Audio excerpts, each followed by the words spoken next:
তো চলো শেয়ার করি যে আসানসোল থেকে কি কি কিনে এনেছি। তো প্রথম যে শাড়িটা দেখছো, তো যেটা বিএন ঘাটি থেকে কিনেছি। তো মা বাবা আমাকে যে টাকা দিয়েছে পুজোতে, তো সেই টাকাতেই আর কি এই শাড়িটা আমি কিনেছি।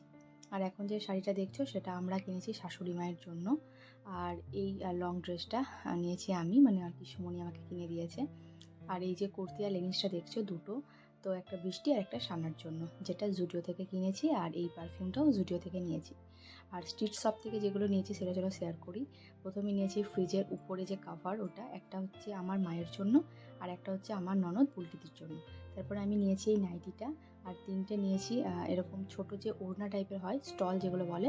তো তিনটে নিয়েছি, দুটো আমার জন্য, একটা বোনের জন্য। আর তারপরে গিয়েছিলাম বেনাচিতে, ভিটু থেকে নিয়েছি সুমনের জন্য। প্রথমে এই হাফ স্লিভস শার্টটা, তারপরে এই ফুল স্লিভস টি শার্টটা নিয়েছি। আর সিটি স্টাইল থেকে নিয়েছি এই স্পুন রাখার স্ট্যান্ডটা।